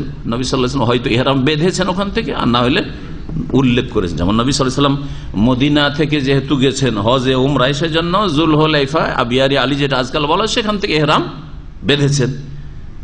নবী সাল্লাল্লাহু আলাইহি ওয়াসাল্লাম তায়েফ থেকে এহরাম বাঁধেননি, কারণ এই রাস্তা দিয়ে তিনি যাননি, কিন্তু বলেছেন যে যারা পূর্ব দিক থেকে আসবে, ওয়ালি আহলিল মাশরিকি, পূর্ব দিকের লোক, দাম্মাম, রিয়াদ, এসব এলাকা থেকে যারা যাবে তাদের জন্য হচ্ছে কর্নুল মানাজিল। কর্নুল মানাজিল এই জায়গাটির নাম ছিল, যার এখন নাম হচ্ছে আস-সাইলুল কবির। জি, সাইলে কবির, বড় সাইল। এইভাবে নবী কারীম সাল্লাল্লাহু আলাইহি ওয়াসাল্লাম কয়েকটি মিকাত কি করেছেন, নির্দিষ্ট করে দিয়েছেন, নির্ধারিত করে দিয়েছেন। উত্তর দিকে বলেন, উত্তর দিকে মদিনার মিকাত যুলহুলাইফা, পূর্ব দিকে কর্ন মানাজিল সাইল, আচ্ছা পশ্চিম দিকে সেটা হচ্ছে জোহফা, ওয়ালি আহলি শাম, শাম দেশ উত্তর পশ্চিম ওঠে, কারণ সোজা পশ্চিম দিকে তো আবার লোহিত সাগর। উত্তর পশ্চিম দিকে রাবেগের পাশে জোহফাটি ছিল, এখন ও রাবেগ যে শহরটা রয়েছে। দক্ষিণ দিক থেকে আসলে, আমাদের দিক থেকে আসলে, বা ওই ভারত মহাসাগর দিয়ে যারা চিটাগাং থেকে অথবা কলকাতা, বোম্বাই থেকে যারা পানি জাহাজে হাজির হজ করতে আসতো, তখন তারা ওই দক্ষিণ আরবের দক্ষিণ অঞ্চল দিয়ে ঢুকতো। সুতরাং তারা দক্ষিণ দিক থেকে আসলে কোথেকে ইহরাম বাঁধতো? ইয়ালামলামের সামনে হলে ইয়ালামলাম পাহাড়, জি, এটা দক্ষিণ দিকে রয়েছে, ওয়ালি আহলিল ইয়ামানি ইয়ালামলাম। তো ইমাম মালিক রহমতুল্লাহ আলাইহি বললেন যে মিকাত ইহরাম বাঁধবে, যেখান থেকে রাসূলুল্লাহ ইহরাম বেঁধেছেন। ফাকালার ওই লোকটি বলছে, ফাইন আহরাম তো মিন আবাদা মিনহু, যদি ওর চাইতে দূর থেকে ইহরাম বাঁধি, তায়েফে গিয়ে ইহরাম বাঁধতে হবে, ঠিক না? যদি আমি রিয়াজ থেকে ইহরাম বেঁধে নি, কেউ যদি আমি দাম্মাম থেকে ইহরাম বেঁধে নি, মদিনা থেকে ইহরাম বাঁধতে হবে। আর লোকটা যাচ্ছে কাসিম হয়ে, যে আমি আল কাসিম থেকে যদি ইহরাম বেঁধে নি, মদিনা পথ দিয়ে যাচ্ছি, এই কথা জিজ্ঞেস করেছেন। আজকাল হলে তো আমরা ভালো করে উত্তর দেবো যে না, চেষ্টা করেন ওখানে গিয়ে ইহরাম বাঁধার, ঠিক না? এহরামটা যদি অনেক সময় এরোপ্লেনে গেলে এহরামের কাপড় হয়তো এরোপ্লেনে পড়তে পারবেন না, সেজন্য দাম্মাম এয়ারপোর্টে গিয়ে আমরাও পরিনি, ভিতরে যাওয়ার পরে পরে নেন। কিন্তু নিয়তটা কোথায় গিয়ে করবেন? যখন আপনি তায়েফের কাছাকাছি হবেন, ঘোষণা করা হয় অথবা ম্যাপে দেখানো হয় যে এখন ক্রস করছি, দুটোই হয়, ম্যাপেও দেখায়, কখনো কখনো ম্যাপে না দেখালে ঘোষণা তো অবশ্যই করে যে এখন আমরা 20 মিনিট পরে বা 10 মিনিট পরে মিকাত ক্রস করব, আগে বলে দেয়, এটা আধা ঘন্টা 20 মিনিট আগে। তারপর আবার যখন কাছাকাছি হয়, এখন আপনারা এহরাম করে নেন, মিকাতের ওপর দিয়ে এখন আমরা যাচ্ছি, যাইনি, যেগুলি তো সেকেন্ডের মধ্যে অনেক দূরে গিয়ে চলে যাবে, বা মিনিটের মধ্যে, তো একটু আগেই বলে, যাতে করে ওর মধ্যে নিয়ত করতে 2-4 মিনিট লাগলেও, অন্তরে নিয়ত করে 2-4 মিনিটও যদি কেউ লাগায় তো অতটুকু টাইম থাকে। এইভাবে ওরা সতর্কতামূলক ঘোষণা করে আজকাল এরোপ্লেনে, বিশেষ করে সৌদি এয়ারলাইন্স, সৌদি আরবে যেগুলি ফ্লাইট রয়েছে। আহরাম তো মিন আবাদা মিনহু, ইমাম মালিক ওই লোক বলছে যে আমি যদি ওর চাইতে দূর থেকে ইহরাম বেঁধে আসি, ফাকালা মালিক, ইমাম মালিক বলছেন লা আরাজা আলিক, আমি এটা ঠিক মনে করি না, এটা আমি ঠিক মনে করি না। ফাকালা, তখন ওই লোক আবার এতরাজ করছে, মা তাকরাহু মিন যালিক, আপনার আপত্তিটা কোথায়? মা তাকরাহু মিন যালিক, আপনি ওটাতে আপত্তিকর কি মনে করলেন? আমি তো ইহরাম মিকাত ক্রস করিনি, আগে থেকে একটু সময়ের আগে বা স্থানের আগে এহরাম বাঁধা, স্থানের আগে যেমন এহরাম বাঁধা যায় না, তেমনি সময়ের আগেও কাজ শুরু করা যায় না। হজের কাজ কেউ যদি শুরু করে দেয়, কোন মাস থেকে? রমজান মাস থেকে চলবে। আল হজ্জ আশহুরুম মালুমাত, হজের জানাশোনা কয়েকটি মাস আছে, শাওয়াল, জিলকাদার, জিলহজ মাসের 10 দিন। কেউ যদি রমজান মাসে এহরাম করে না, হজ্জে কেরান করবো আর এহরাম বেঁধে বসে আছে, হজ হবে না। কেউ যদি বলে কোরবানি করতে হবে, তো একদিন আগে থেকেই শুরু করি, বা ফজরের আগে জবাইটা করে চলে যায়, যে ঈদ পরে এসে খেতে পাবো, চলবে? চলবে না। কেউ যদি মনে করে যে না ভাই আমি জোহর পর তাড়াতাড়ি শুইবো, তো এখন একটু ফ্রি আছি, 11টা সাড়ে 11টা ফ্রি আছি, জোহর নামাজটা পড়িনি, এক্ষুনি খুব ক্লান্ত আছে, চলবে? সময়ের আগে চলবে না। ঠিক ওই রকমই স্থানের আগেও আপনি পারবেন, আর আগে থেকে এহরাম বাঁধবেন। মা তাকরাহু মিন যালিক, ওতে আপনি আপত্তিকর কি মনে করেছেন? কাল আকরাহু আলাইকাল ফিতনা, তোমার জন্য ফিতনাকে আমি আপত্তিকর মনে করেছি, ফিতনাকে ঘৃণা করি। তুমি ফিতনা লিপ্ত হতে যাচ্ছ, ফিতনা বিদাতে, কেন তুমি গুমরাহি বিদাতে লিপ্ত হতে যাচ্ছ, অথচ এমন বড় বিষয় মনে হয় না, তাই না? বড় ধরনের বিদাত মনে হচ্ছে, কিন্তু বলেন যে ফিতনা। তাহলে ওয়াইয়ু ফিতনা ফি ইজদিয়াদিল খায়র, আবার জিজ্ঞাসাকারীও কম ছিল না, সিয়ানা বলছে ওয়াইয়ু ফিতনাতিন ফি ইজদিয়াদিল খায়র, কল্যাণ বাড়ানোতে আবার ফিতনা কি? নেকির কাজে কোন ফিতনা হইল? নেকির কাজে আবার ফিতনা কি? আজকাল বিদাতিরা ওইটাই বলে যে আমরা একটু মোনাজাতি তো করবো নামাজ পড়ার পরে, তো কোন আপত্তিকর কোন খারাপ কাজ করলাম? হ্যাঁ, আমরা একটু জিকির করবো, জিকিরটাও করতে দিবেন না? বিদাতি জিকির করবে। হ্যাঁ, আমরা দুরুদের তাজ পড়বো, ওইটাও পড়তে দিবেন না? হ্যাঁ, দুরুদের লাখি, দোয়াই গাঞ্জুল আরশ, এগুলো আপনারা বলছেন করা যাবে না। কোন এমন গুনার কাজ করলাম, পাপের কাজ করলাম? বিদাতিদের কথা সব একই। এই বিদাতি, পুরানা বিদাতি আর আজকাল নতুন বিদাতি, সব একই রকম ভাষা হচ্ছে। জি, তো এই বিদাতি বলছে ওয়াইয়ু ফিতনাতিন ফি ইজদিয়াদিল খাইর। ইমাম মালিকের সামনে এতরাজ করছে যে ভালো কাজ বাড়াবো, ওতে আবার ফিতনা কি আছে? ফাকালা মালিক, ইমাম মালিক বলছেন তুমি জানো না? ফাইনাল্লাহ তাআলা ইয়াকুল, আল্লাহ পাক ইরশাদ করেছেন ফালিয়াহযারিল্লাযিনা ইউখালিফুনা আন আমরিহি, যেন সতর্ক সাবধান হয়ে যায় ওই সব লোকেরা যারা আল্লাহর হুকুমের বিরোধিতা করে, আনতুসিবাহুম ফিতনাতুন, যে তাদের ওপর ফিতনা এসে পড়বে, আও ইউসিবাহুম আযাবুন আলীম, অথবা তাদের ওপর যন্ত্রণাদায়ক শাস্তি আপতিত হবে, আযাব আসবে। ফিতনা মানে দুনিয়ার বালা মুসিবত, হ্যাঁ, সে ধর্মীয় হইতে পারে বা দুনিয়ার অন্য কোনো বালা মুসিবত হইতে পারে। আর আযাবুন আলিম মানে আখিরাতের আযাব। তাহলে যারা বিদাতি কাজ করে তাদের উপর দুনিয়ার বালা মুসিবত, যে রসুলের তরিকা হারিয়ে ফেলবে, দিন শহীদিন হারিয়ে ফেলবে, আর আখিরাতে আযাব, দুনিয়ার আযাব ফিতনা বলা যেতে পারে। ওয়াইয়ু ফিতনাতিন, শেষ করছি, ওয়াইয়ু ফিতনাতিন আযামু মিন আন্নাকা খুসসিসতা বিফাদলিন লাম ইখতাসসা বিহি রাসূলুল্লাহ সাল্লাল্লাহু আলাইহি ওয়াসাল্লাম। আর এর চাইতে বড় ফিতনা কি হইতে পারে যে তুমি এমন একটা ফজিলতের কাজ করছো যা রাসূলুল্লাহ সাল্লাল্লাহু আলাইহি ওয়াসাল্লাম করেন নাই। রাসূলুল্লাহ সাল্লাল্লাহু আলাইহি ওয়াসাল্লাম বৈশিষ্ট্য ছিল না এরকম কাজ করেন, যে মিকাতের আগে ইহরাম বেঁধেনি। ওয়াহাদা নামুজাজ, এটাতে একটা নমুনা, মানে এইরকম নমুনা পেশ করলাম যে সালাফে সালেহিনরা বিদাতের উপর আপত্তি করেছেন, বিদাতের প্রতিবাদ করেছেন। ওয়ালা জালাল উলামা ইউনকিরুনা আলাল মুবতাদিয়া, আর সর্বদা উলামায়ে কেরামরা বিদাতীদের উপর আপত্তি করেছেন, বিদাতের প্রতিবাদ করেছেন। ফি কুল্লি আসরিন, প্রত্যেক যুগে যুগে। আলহামদুলিল্লাহ। এখানে আজকের আলোচনা শেষ, আর বাকি আলোচনা ইনশাআল্লাহ আগামীতে করা হবে।